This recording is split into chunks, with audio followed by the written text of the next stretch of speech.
거룩은 갈라놓는다는 뜻이에요. 우리가 왜 예배를 고수하나요?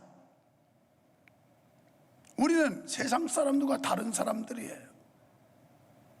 추구하는 방식도 인생의 목표와 목적도 세상의 사람들과는 다릅니다. 세상 사람들은 육신적인 거, 먹고 마시고 입고 쓰는 거, 이런 것이 모두 인생의 가치관이에요.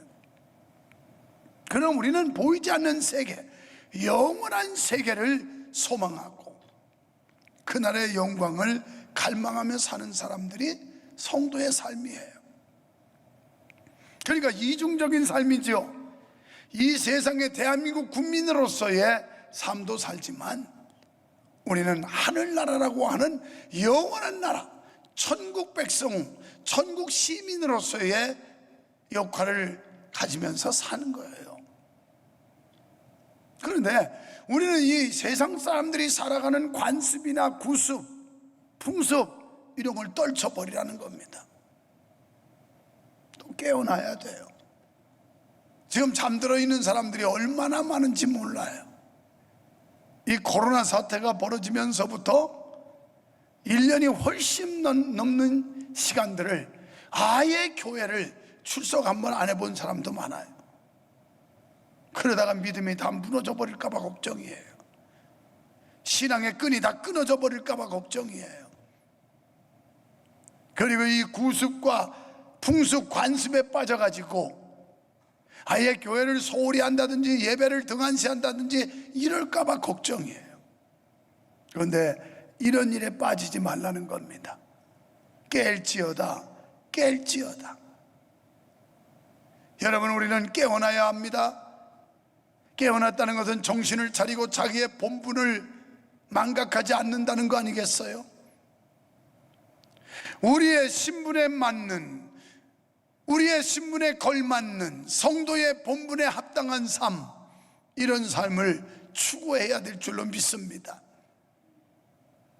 그래서 거룩한 삶을 살라고 하나님이 은혜 주신다는 거예요. 세상 사람들과 구별돼야 되죠. 우리의 모임도 구별된 모임 아니겠어요?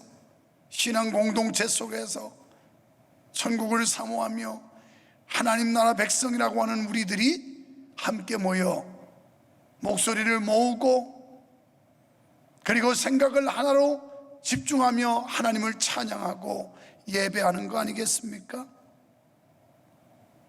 2절에서는 티끌을 떨어버릴지어다. 이 말씀은 세속적이고 비신앙적인 요소를 과감하게 떨쳐버리라는 거예요. 이 시대에 오늘 이 세속적이고 비신앙적인 것들, 이런 것을 우리가 청산하지 아니하면, 떨쳐버리지 아니하면 온전한 믿음을 가질 수가 없습니다. 장차 이스라엘은 바벨론에서 해방된 후에 거룩한 삶을 살아야만 했습니다. 오늘 우리가 교회 어디로부터 불려난 무리들, 바로 이 교회 공동체의 일원된 우리는 이제 거룩한 삶, 구별된 삶을 살아내야 된다는 겁니다. 그리고 더 이상의 불신앙적 생활과 관습은 과감하게 버리는 결단이 있어야 돼요.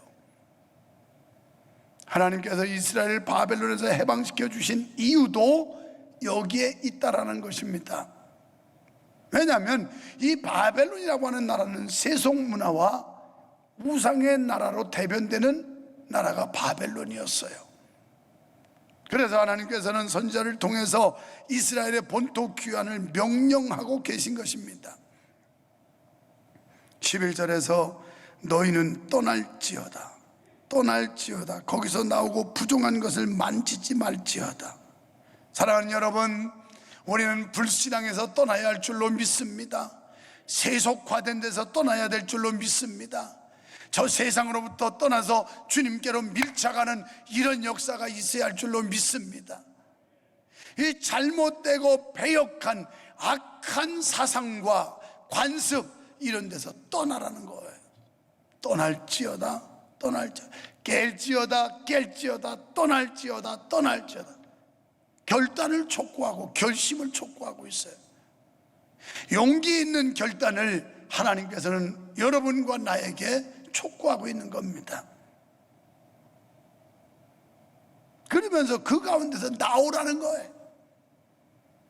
내일부터 99명씩 모일 수 있으니 여기 다 못 들어오면 우리 부속실들 거기라도 모여서 나오라 이 말에 새벽기도, 이제는 새벽기도 나올지어다. 그냥 은둔하고 있던 그 자리에서, 움츠리고 있던 그 자리에서 나올지어다. 할렐루야. 나오는 역사가 일어나기를 축원합니다. 거기서 빠져나와야 살아요. 가령 예를 들어서 집에 불이 났다고 생각해봐요. 거기서 빠져나와야 살아요. 거기 은근보화 있다고, 그 목걸이 있다고, 그거 끄내겠다고 지쳐다는 죽어요. 나올지어다. 오늘 우리에게 촉구하고 있어요. 나오라는 거예요. 우상의 소굴에서 나와라. 타락한 문화에서 나와라. 잘못된 사상에서 나와라. 잘못된 습관에서 나와라. 빠져나와야 돼. 그래야 산다고요. 그래야 산다. 그렇습니다. 우리를 죄악 가운데서 구원하신 하나님은 지금 이 순간도 우리에게 이와 같은 당부와 명령을 반복하고 계신 줄로 믿습니다. 음란하고 추악한 세속나라 바벨론과 같은 타락하고 부패한 세상에서 벗어나 거룩하고 성결한 삶을 살라고 촉구하고 있어요. 베드로전서 1장 15절에 너희를 부르시니가 거룩하니 너희도 거룩해라. 16절에 내가 거룩하니 너희도 거룩해라. 하나님을 믿는 사람들, 예수 안에 살아가는 사람들은 이렇게 거룩한 삶, 구별된 삶을 살아내야 된다는 거예요. 여러분, 하나님은 거룩하신 분이기 때문에 우리의 그 추하고 더러운 행실을 간과, 그러니까 묵인하거나 또는 용납하지 않는다는 거예요. 그분은 거룩하셔서 우리의 이 추하고 더러운 행실을 그냥 봐주지 않는다는 겁니다. 그래서 사도 요한은 계시록 19장 7절로 9절에서 천국 혼인잔치에서 신랑 되신 예수 그리스도와 신부된 성도 관계를 말하면서 성도들이 흰 세마포 옷을 입었다. 하얀 드레스를 입은 것처럼 하얀 세마포 옷을 입었다는 거예요. 그런데 이 세마포는 성도의 옳은 행실이라 이렇게 나와 있어요. 그러니까 하얀 가운 입었다고 되는 게 아니고, 하얀 드레스, 웨딩 드레스 입었다고 되는 게 아니고, 우리가 성도의 아름다운 행실, 믿는 자의 도리에 어긋나지 않는, 믿는 자의 신분과 정절에 합당한 그런 삶을 살아내라는 거예요.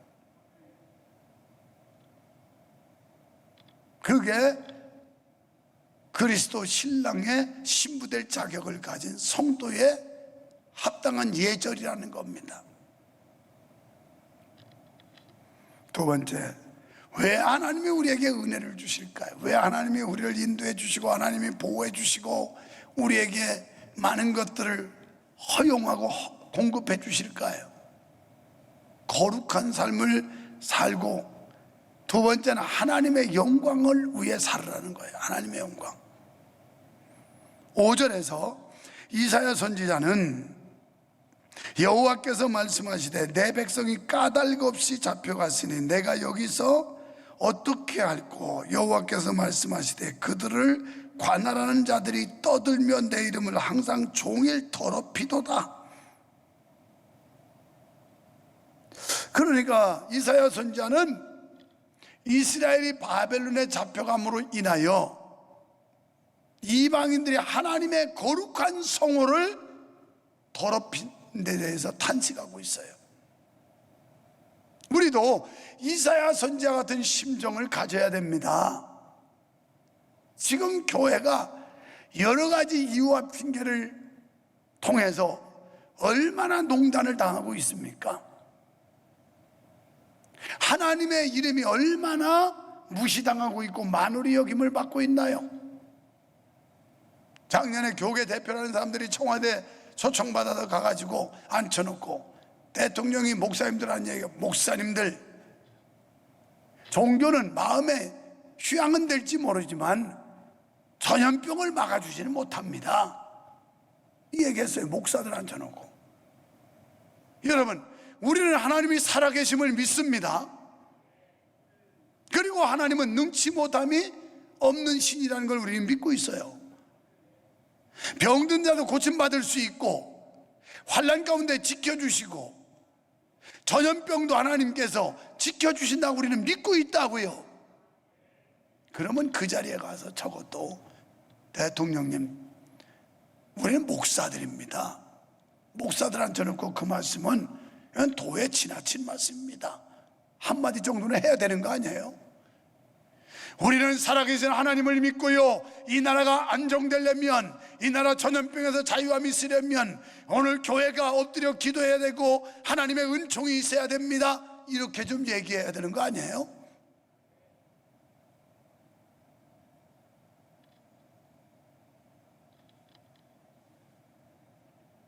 뭐 K방역 세계 유례가 있느냐 떠들어대더니 요새 4단계 이제 올릴 단계가 있어야도 올리지, 한 10단계 올려버리지.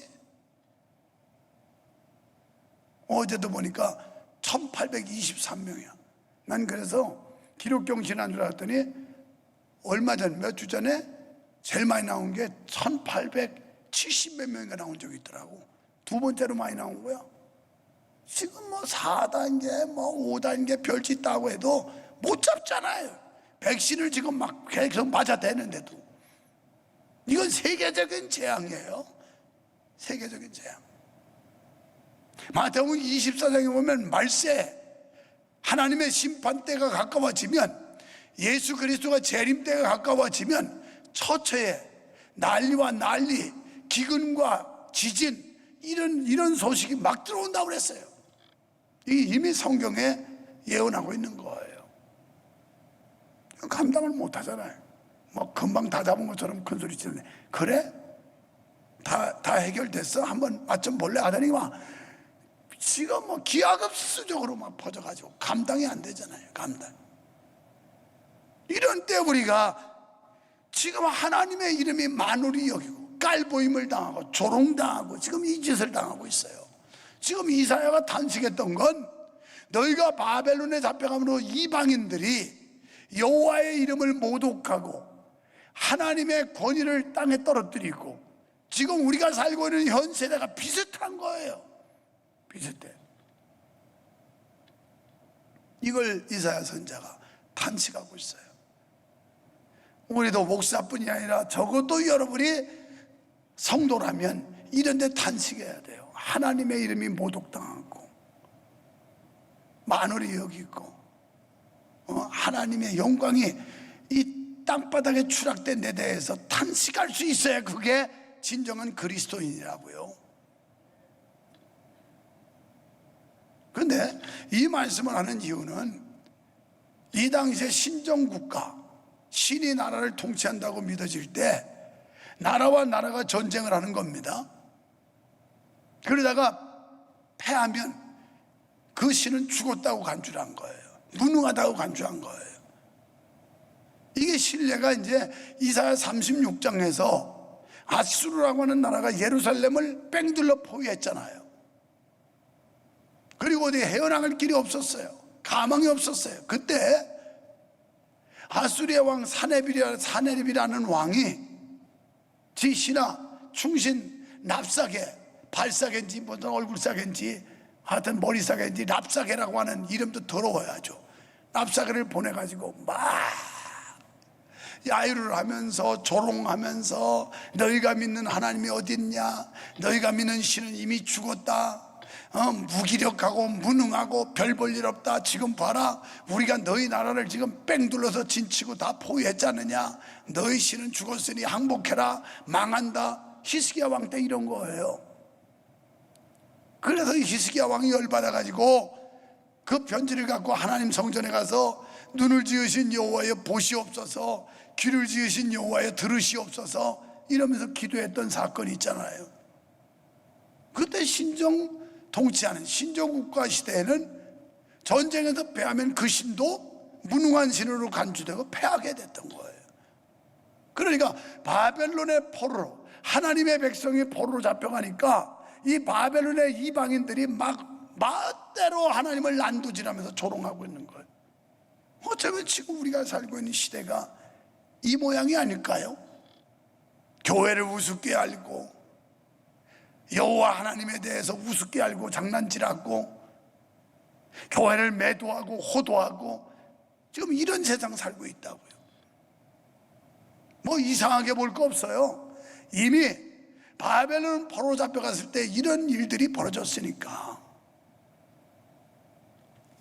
그래서 선지자 이스라엘이 바벨론에서 해방되는 그날에 비로소 하나님은 정령 살아계신 분이고 전지전능하신 하나님이라는 걸 증명할 날이 올 것이다, 이렇게 보이고 있는 거예요.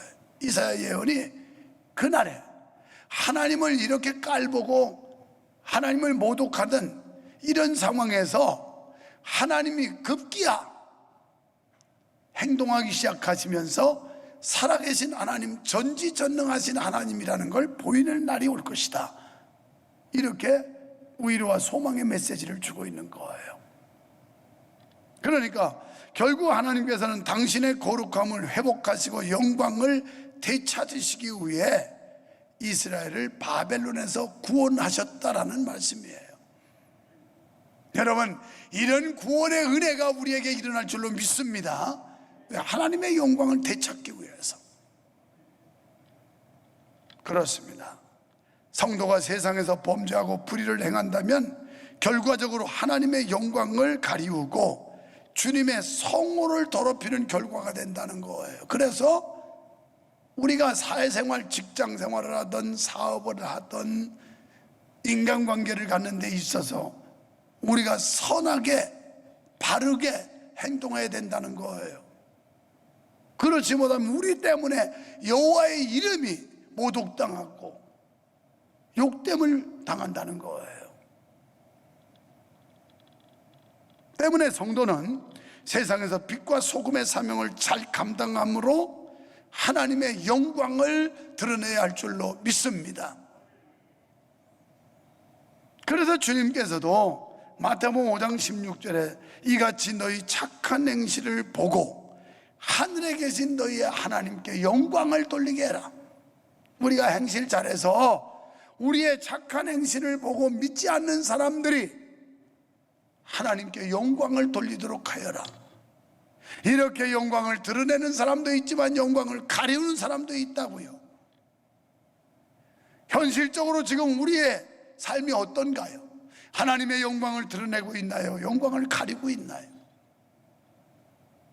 우리의 불손함으로, 우리의 불찰로, 또 우리의 실수로 인하여 하나님의 영광을 드러내기는커녕 하나님의 영광을 가리고 있지는 않나요? 그러지 말라는 거예요. 우리의 착한 행실을 보고 믿지 않는 사람들이 교회로 돌아올 수 있도록 하라는 거죠. 세 번째는 우리에게 은혜 주시는 이유는 평안과 안식을 얻게 하기 위해서, 그래서 은혜 주신다라는 거예요. 지금이야말로 평안이 필요한 때고 안식이 필요한 때예요. 얼마나 불안해요. 얼마나 공포스러워요. 사실 코로나 바이러스 조심해야 합니다만은 독감 환자가 죽는 것보다도 안 죽어요. 그런데 이 코로나 바이러스로 인한 공포감, 이것 때문에 이 불안함, 이게 지금 온 백성들에게 만연되어 있어요. 이 이사야 선지자는 장래 이스라엘이 바벨론에서 해방될 것을 바라보면서 기쁨이 얼마나 컸던지 7절에서 평화와 구원의 소식을 전하는 자의 발걸음조차 아름답다라고 격찬하고 있어요. 여기 7절의 좋은 소식은 1차적으로는 이스라엘이 바벨론 포로에서 해방된다는 거예요. 자유를 박탈당하고 억압당했던 사람들이 해방된다. 이거보다 굿뉴스가 있을까요? 우리 대한민국이 일제 36년 압제를 당하다가 그때 1945년 8월 15일 해방될 때 그 기쁨, 이보다 더 큰 기쁨이 있겠어요? 그러니까 이스라엘 백성들에게는 바벨론 포로 70년 살이에서 해방된다는 거, 이보다 큰 기쁨이 없어요. 영적으로는 우리가 죄와 사망으로 영원한 심판에 떨어졌던 우리가 하나님의 구원의 은총으로 구원받아 천국에 들어갈 수 있다는 거, 이게 복음이에요. 복된 소리, 굿뉴스. 여러분, 죽어가는 사람에게 살 길이 있다는 게 최고의 소식이지, 그 사람에게 아파트를 한 채 준다, 좋은 승용차를 한 대 준다, 그게 굿뉴스가 아니에요. 지금 까맣까맣 죽어가고 있는 사람에게 살 길이 있다, 당신은 다시 살 수 있다, 이게 굿뉴스라고요. 그러면서 발이 어찌 그리 아름다운고, 이 말씀은 이 굿뉴스를 전파해 주는 사람, 요새 말로 말하면 이 복음을 전하는 전도자의 발걸음이 그리 아름답다라고 이사야 선지자는 격찬하고 있는 거예요. 전도. 한 영혼을 주께로 데려오고 죽어갈 생명을 살리는 거, 이거보다 아름다운 발걸음이 없다라는 거예요. 믿으시기 바랍니다. 그래서 우리가 하나님께 최고의 영광을 누릴 수 있는 것은 영혼 구원이에요. 여러분이 뭐 억만 금을 가지고 주님 앞에 드릴 무슨 재력이 있겠어요? 드리고 싶어도 믿음도 없어 못 드리지만 돈도 없어도 못 드리잖아요. 그런데 최고의 영광을 돌릴 수 있는 게 영혼 구원이에요. 예수께서 한 영혼은 천하보다 귀하다고 그랬어요. 천하보다. 그러니까 한 영혼을 주께로 데리고 와서 천국 백성 삼는 일은 천하를 주님 앞에 드리는 것과 마찬가지라는 거예요. 이렇게 귀한 일이 어디 있습니까? 어제도 우리 교회가 비전 센터를 세우려고 이게 설계사들이 와가지고 프레젠테이션을 했어요. 이제 결정이 될 겁니다만은 내가 그 설계사들은 이런 얘기했어요. 우리가 여기다 막대한 재정을 투입하는 이유는 몇 가지 이유가 있다. 다음 세대 훈련장이 되고 다음 세대를 준비하는 목적도 있고, 또 한 목적은 주차장 확보다.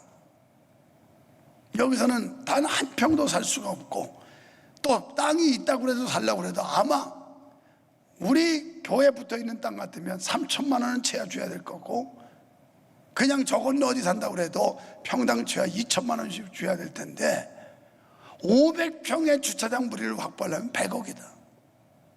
그런데 500평 주차 공간 확보하는 면적 가지고 우리는 건물까지 번듯하게 다 올릴 수가 있다. 그래서 여기에다가 막대한 재정을 투입해서 하는 것이다 그랬어요. 금액으로만 본다면 100억, 잘해서 이동탄 어디 새롭게 신도시 개발되는 데 갔다가 땅 몇백 평짜리 사가지고 예배당 근사하게 하나 지어놓으면, 그게 단기 수익으로 보면, 미안해요, 어떻게 오해할지 모르지만 당장 헌금 수입으로 들으면 그게 수지 맞는 일이지, 여기다가 그거 모짜리판 같은 다음 세대 키운다고 그 어린애들 교육시설 갖추고 확보하는 거, 이건 단기 수익이 나지도 않고 까마득한 일이에요. 경영학적으로 보면 그게 훨씬 더 소득이 있고 수지 맞는 일이지만 우리가 여기다 하는 이유는 이런 이유 때문이다, 그렇게 설명을 했어요. 여러분, 우리가 천하를 드리는 이 정성, 이게 한 영혼을 주님께 데리고 오는 일이에요. 전도하는 일이라 이 말이에요. 전도하는 일.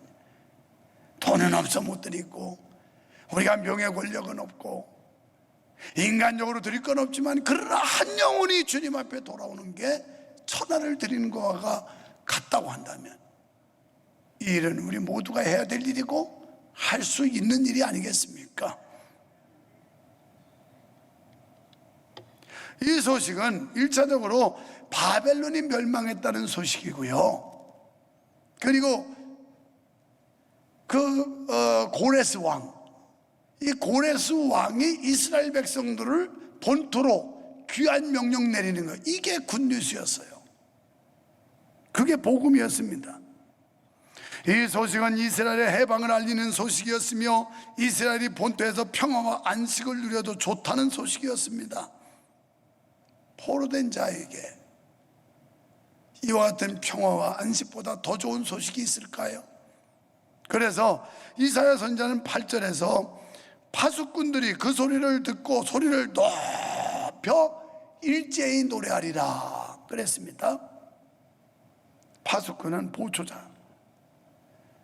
저기서 전령이 복음을 들고 굿뉴스를 가지고 막 달려오면 최고로 먼저 그 소식을 접할 사람이 누구냐? 파수꾼이에요. 그래서 파수꾼이 이 복음을 듣고 큰 소리로 노래하리로다 이랬어요. 여러분, 예수 그리스도를 통하여 복음을 접한 여러분, 파수꾼이 그 기쁨을, 이 기쁜 소식을 듣고 큰 소리로 노래한 것처럼 그리스도 안에서 자유와 해방을 얻고 평안과 안식을 얻은 우리라면 마땅히 주님 앞에 큰 소리를 질러서 노래함이 합당한 줄로 믿습니다. 이제 이스라엘 백성의 귀환을 받아들일 예루살렘을 향해 더불어 기쁨과 즐거움을 노래하라고 권면해요. 파수꾼이 큰 소리 노래하는데 거기만이 아니라 예루살렘 모든 성민들아 노래해라, 이렇게 말씀하고 있어요. 이런 날이 속히 오기를 소원합니다. 그래서 우리 교회 몇몇 사람이 아니라 모든 성도가 다 소리를 높여서 하나님을 찬양하고 영광 돌리는 역사가 속히 오기를 주의 이름으로 축복합니다.